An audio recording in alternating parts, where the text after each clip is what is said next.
What happens when you have one too many margaritas on your honeymoon? You might just get chased off a fountain by Cozumel police. You're listening to Travel FOMO, a podcast for people self-diagnosed with wanderlust. Hi guys, you're listening to season 4 of the Travel FOMO podcast. It's our beaches season. This is Hilarie Houghton, and I am here with my forever husband and co-host, forever groom, because we're talking about like our wedding It's adventures. our honeymoon. It's our honeymoon stories. So my forever groom, Jamin. That's me. And we've been sharing some throwback stories to some of our times on some pretty beautiful beaches. Today we're taking you to Cozumel. Yeah, it's great. Cozumel, Mexico, a little island off the coast of Mexico. So really, really cool. And the third stop on our honeymoon cruise, like we got married as part of a cruise. So it was a package that we bought up on a Carnival cruise. So we got married in Montego Bay, went on to Grand Cayman, which you can go back and listen to those episodes where we talk about those. And then our third stop was Cozumel. So this was the only day on our cruise that we did not have an excursion planned. Yeah. Yeah. We were on our own. We were on our own in another country. The pros to that, I mean, I think some people would be like, you got to go on your own. Like, that's perfect. And then other people are like, you've got to do an excursion. So, I mean, you know, some of the pros would be, if you're not on an excursion, you really get to do whatever you want. You're on your own schedule. Yeah. You can kind of go to local dives and just kind of check places out. The cons would be that you are on your own. Yeah, you really do have to figure everything out for yourself. Yeah, exactly. And then for me, the big thing about that would be you've got to get back to the ship on time. And with an excursion, I feel like they're going to herd you and they're going to make sure like you get there on time. But if you're on your own, you've got to call a taxi at just the right time and make sure you get back. Yeah, I do feel like with an excursion, you have that like sort of added security of like, well, I bought this excursion, especially if you buy it through the cruise line, where it's kind of like, well, it's your excursion that you took me on. So if the shuttle's coming back late, that's not necessarily on me. And there's like a bunch of us. Right. So the boat's not leaving a bunch of us behind. Yeah. But I hope not. Yeah. But if I get lost and can't make my way back to the ship, like the boat will leave without me. Yeah. So yeah, I do think that there is that like added concern. And if you're a cautious person, then that probably leads you to cutting stuff short and ending back up at the boat way early. Yeah. Just to make sure you don't miss it. So yeah, you do cost yourself a little bit there by striking it out on your own. Exactly. So how did we start out our day? We just kind of walked around at first, right? Yeah, like we got off the boat and walked around a little bit. I think we walked to Senior Frogs. Yeah, we did. For lunch, and it was super convenient. It was right there. And it's like, that place has loud music in it. Like, let's see what's going on there. And I feel like we'd heard of it and was like, huh, okay, so this is a Senior Frogs. Yeah, I think you're right. Yeah, it was one of those things. Kind of curious about it. Yeah, that you kind of hear about, Senior Frogs. All the kids. All the those kids youngsters are always out there on their Senior spring Frogs. breaks. Yeah. Having margaritas made in their mouth. But it did have some good people watching. Yeah. Because everybody's like hanging out in swimsuits. I think there's like volleyball and different activities people were doing, and it was funny. Like it was like there was like a lot going on, and a lot of people who may have been in Cozumel for a while and were well on their way to. Yeah, like that part of it, I think, it kind of always caught me by surprise. Like I don't know why. But it's like, oh yeah, there are people here that just like flew in to Mexico and are just staying in Cozumel that aren't part of this like experience it for 8 hours and then like move on. but there are people that are just here. And there were some people that had been posted up for Senior Frogs for maybe days. I don't know. Maybe they never went home. Yeah. Yeah, we also by the way though, we do have some funny pictures of us. They come around and take your photo. It's very touristy, but it's fun and it's so nice.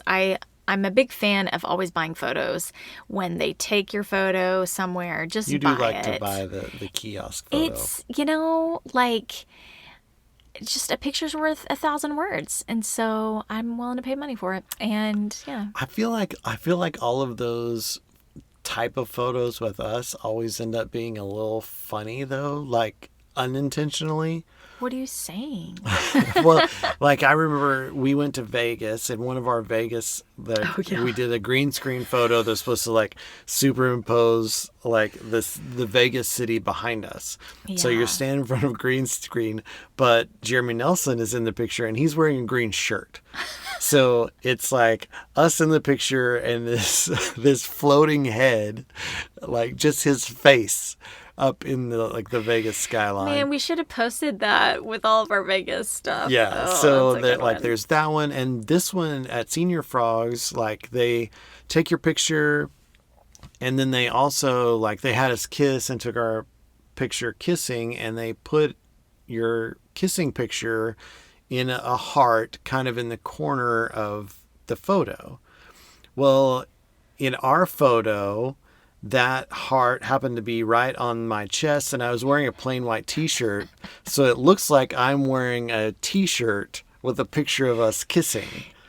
I thought that's exactly what they intended to do because it looks pretty spot on. Yeah, and so I feel like those kind of pictures always end up being a little unintentionally funny for us. Yeah, all the more reason to buy them, I think. Yeah, But- so spend the crazy amount of money that it is to get the goofy picture. Yeah, the crazy part is now too, though. I guess people carry around their cell phones and they've got access to a camera constantly. So I feel like at one point in life, it was a lot harder to get have your photo taken.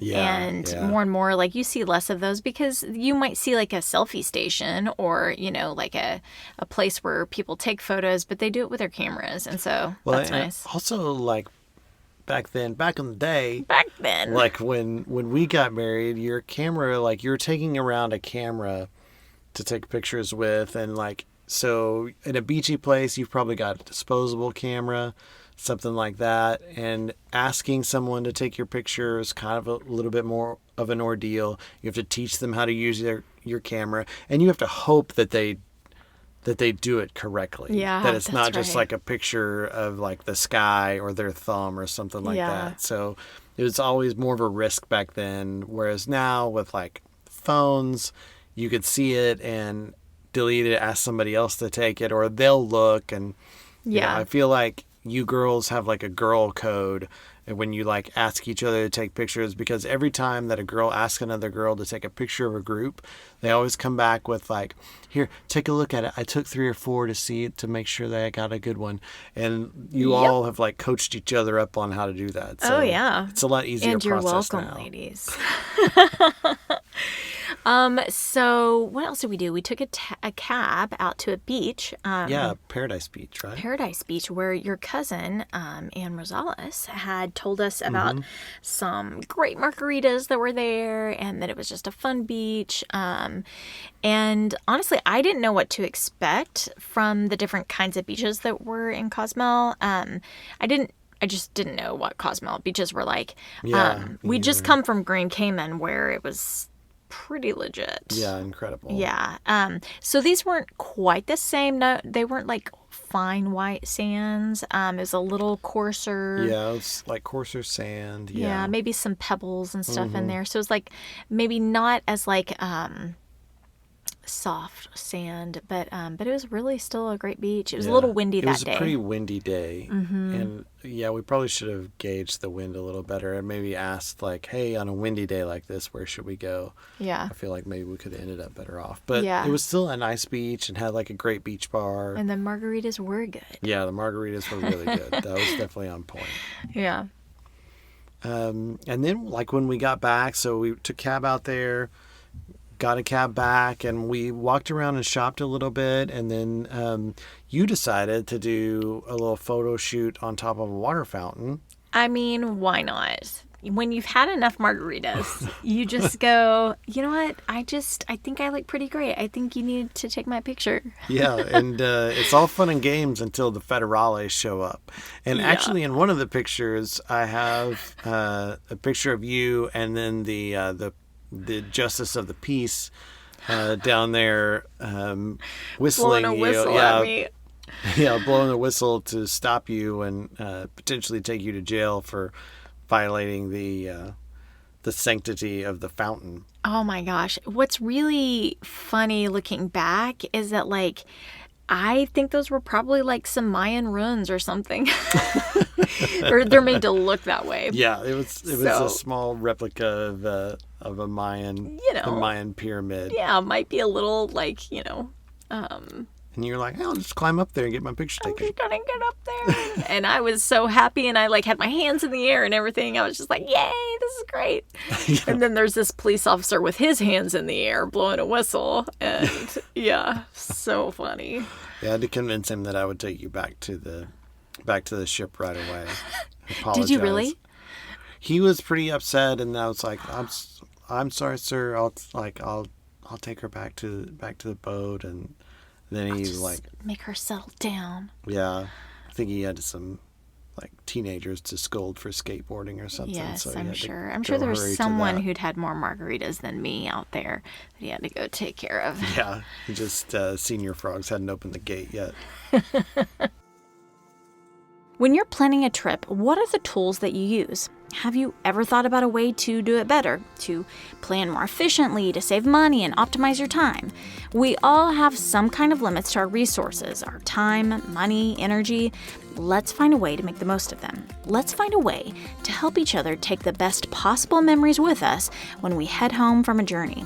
If your product does that, let's get together and share it here. We did a little shopping, too, right before we got on the boat. Mm-hmm. And we bought some tequila, some mezcal. That was the first time I'd ever bought, was it mezcal that comes with, like, the worm? Both do. The mezcal that we bought did come with worm. But with a worm at the bottom? Tequila does as well.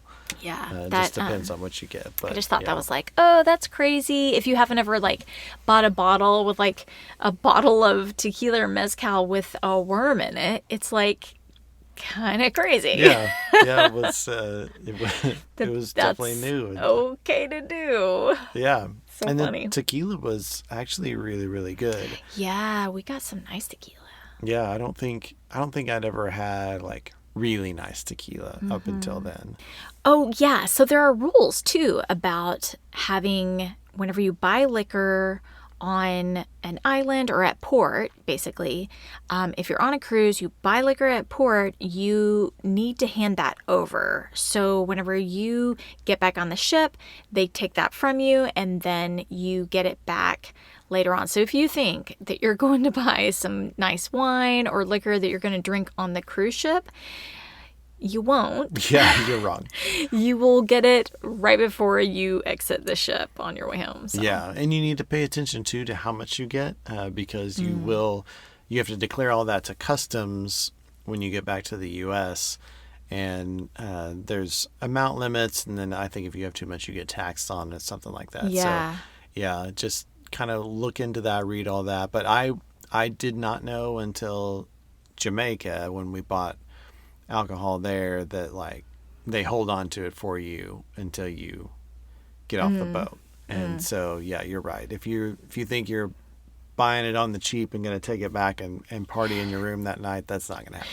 Yeah, and you had mentioned limits. Last time I checked, the limits are for the U.S. If you're going to arrive in the U.S. after a cruise, you could bring 1 gallon of liquor and then 3 gallons of wine. That's a lot. Gotcha. That is a lot. I mean, like a gallon's a lot. Yeah. You should be fine. Yeah. Yeah. And that's per adult. So like You could have your gallon. I have my gallon. We're all good. Anything above that, though, it's really just taxed, I think. So it's not really that. Taxed. Yeah, so it's not really like a you big deal. can't bring it in, but Yeah. you do have to pay the taxes. It's also a good time to talk about cruises, just in Yes. general. And we might at some point do an episode just on cruising, but I think here would be a good time to just maybe a few takeaways from cruising just as a whole. Yeah. We have so many thoughts on this, too. Yes, yeah. And I would say one of the best things that we did was get a balcony. Absolutely. Hands down. Because we actually spent a lot of time on the balcony. Coming into port, every time that we came into port, we would go out on the balcony. That was an amazing experience. Yeah. And you would see that a bunch of people were up on deck kind of jockeying for position. I always felt really bad for all of them having to do that when we could just from our room just step outside. Yeah. And the days at sea, we also spent a lot of time just out on our balcony. Yeah, we 'cause loved it. the pool gets really crowded and all that stuff, and it had like a couple little seats out there, so it was great. We would sit out there and read Yeah. in the mornings. Yeah, and I loved even just I feel this way about campfires and the ocean and rain. Like there are some things you can just stare at forever. Yeah. And the ocean, I could just watch the water and the boat moving through the water just never got old to me. It was so fascinating, and you could see dolphins and fish and so yeah, definitely get a balcony, get a big one if you can. The other thing that I thought was so interesting was and I did not expect this. I thought I was all hopped up about the buffets, right? Like I'm Right, thinking yep. like, yeah, lots for our money. This is going to be great. But then the thing that I actually really preferred was the dining room. Because, and I didn't know that you could basically, I just didn't ever think about it. Like you can go to the dining room for every single meal, not just the evening. Most people Yes. talk about the evening, but I just thought that was a big perk. Yeah, I loved eating in the dining room, and they take great care of you, and you can always get more of, or if there's something that you didn't really like, you can ask for something different, and they accommodate you. So the food there definitely much better in the dining room than anywhere else Yes, for that we sure. ate. And definitely for dinner, go as often as you can for dinner. Even though it's an assigned time, and that feels on the surface I know some people like to buck the system and nobody puts baby in a corner. You can't tell me when to eat.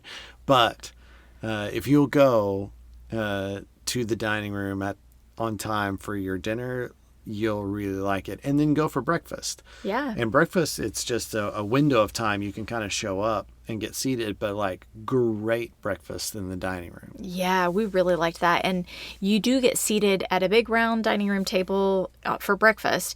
You get seated at a table with other people. So you don't know who you're going to be sitting with. You got to kind of be okay with that. And different people, you may or may not feel like being social with other people. So that's just something to keep in mind if you're in the mood for that. And you get seated with people at dinner, the same people. And Every night, for dinner. So hopefully you get along with, make every effort to get along with people that you're sitting with at your table.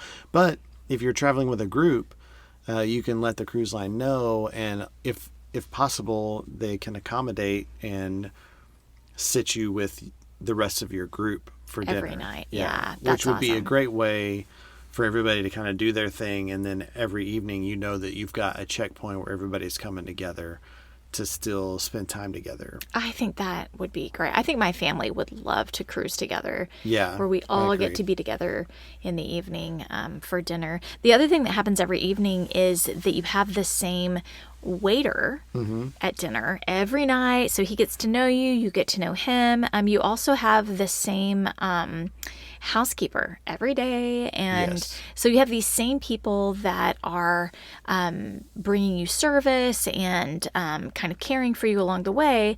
And so tipping is a thing, and not everybody talks about this when it comes to cruises. Right. I think it catches people a little bit off guard. It kind of did for us, but we were researching before, so we knew before we actually left. But tipping is mandatory, and really you should just look at it as part of your bill. Like it's just part of the cost. Yeah. And that's kind of how cruise lines are able to offer those low prices where you're like, what? It's only this much a night? Well, it's because there's other costs associated that are mandatory, and tipping's one of them. And I think that's a sticking point for some people.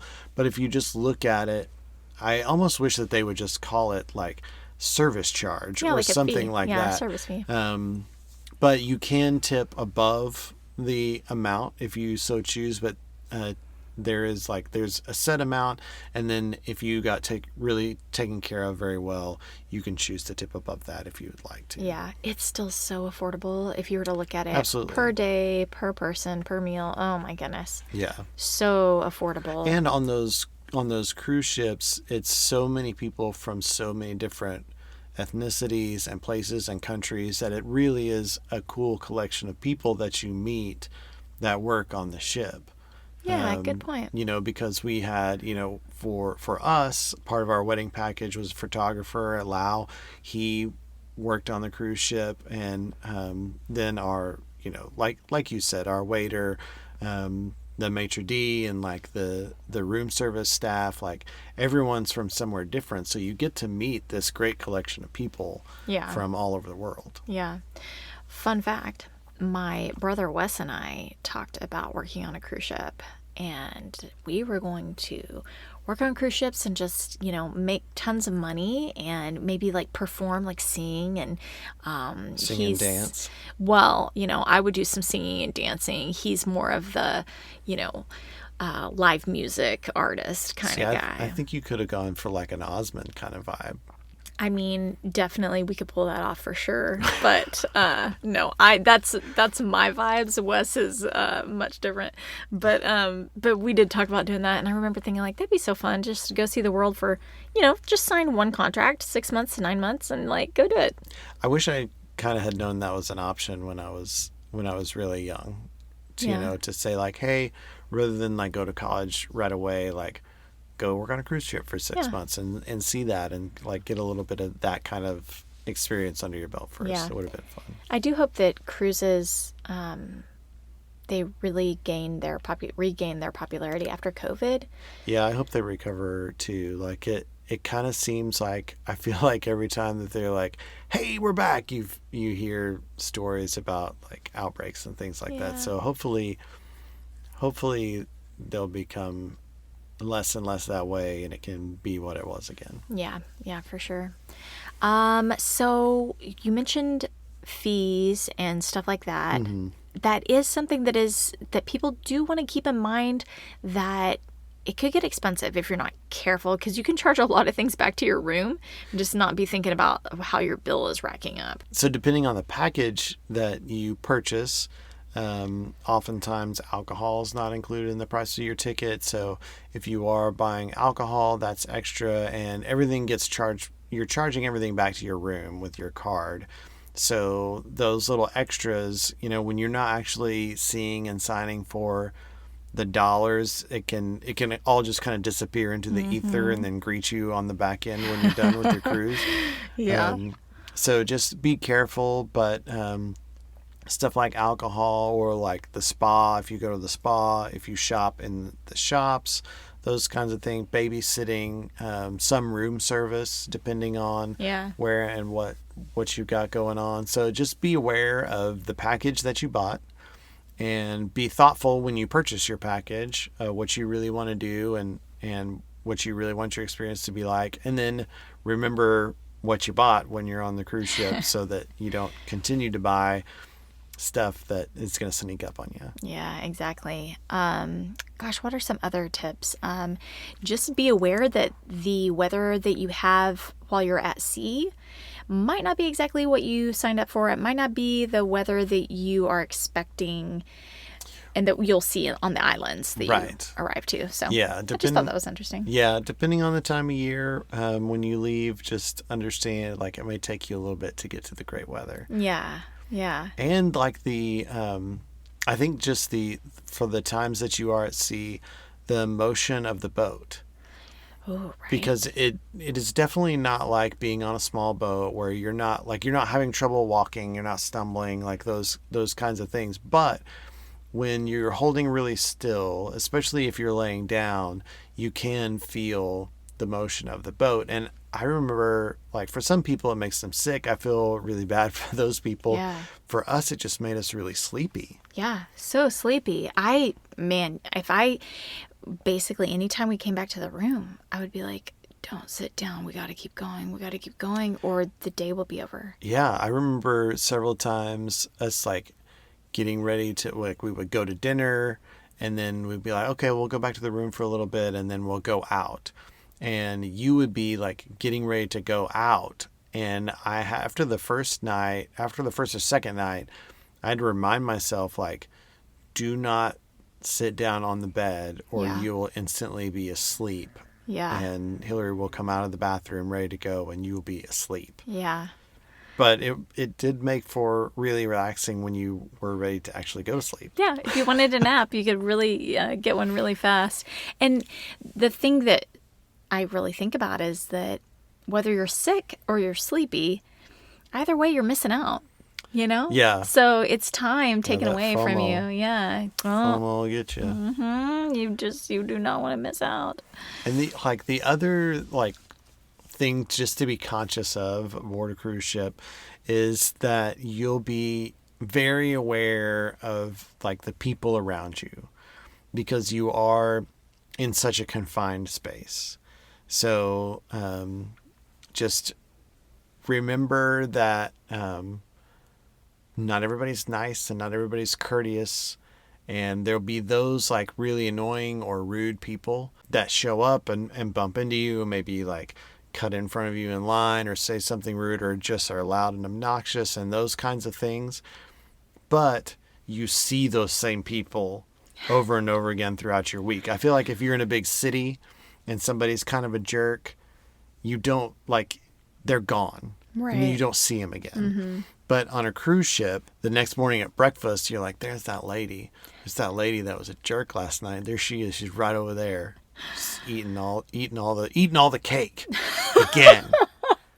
And so you just have to be aware of that. That those things that get you and annoy you about people, they're going to be a little amplified because you're in a confined space. Yeah. And that person's going to be around. Yeah, they're not going anywhere. They're on the same ship and it's not. Yeah. So the loud guy in the bar, he's going to be there every night. Yeah. So that's true. Just know that. And I think if you know that going in, you can be a little more equipped to be like, okay, all right, I'm going to figure out how to deal with this in my own way. Yeah, exactly. Overall, what are your thoughts on cruises? I really liked our cruise. I would definitely do another cruise. We cruised out of Galveston. So we had a couple days at sea and then all of our stops and then days at sea. I would probably try to do Fort Lauderdale and just like see more places. Leave from Fort Lauderdale. Just to be able to do more destinations. And I would definitely do a balcony again and see more places. It's a great way to wake up somewhere new every day. Yeah. It's awesome. I would love to do like a cruise, a Mediterranean cruise or something like that. Would be really cool. Yeah. And I've wondered about those because we went for a week and that was a good amount of time. But some of those like 2-3 week cruises. Oh, what about that cruise that's like 365 days? Yeah, that would be amazing. I don't know, would it? Well, you would either really love it or really hate it. Yeah. But I think for the kind of money that a cruise like that costs, I think, and you get more space than because the staterooms are small, like it's pretty compact, but in one of those more extended, like you get more space. It is more conducive to living. Like there's more opportunities for fitness and eating a normal diet and those kinds of things. So I feel like it would be more approachable. Yeah. So have you guys ever been on a cruise? All of you guys out there listening. There are probably a lot of you who have a lot of experiences, probably a lot more experiences than us, because people that love to cruise, and they go a lot. Exactly. Yeah. We have only been cruising once. So this is all we got. So we want to hear your stories and we want to see your pictures. So tag us on social media. Send us some of those photos, Instagram, Facebook. We're also on TikTok and YouTube. Yeah, we'll post some of our own, and that will include the photo of Hilarie almost getting us thrown in jail in Cozumel from atop a fountain. And of course, if you like, you can find more about us on travelfomopodcast.com. That's right. And don't forget, we would love for you guys to rate, review, subscribe to the podcast from wherever you're listening. It does help people like yourself find this podcast. And you should do that right now because life is short. Wander well.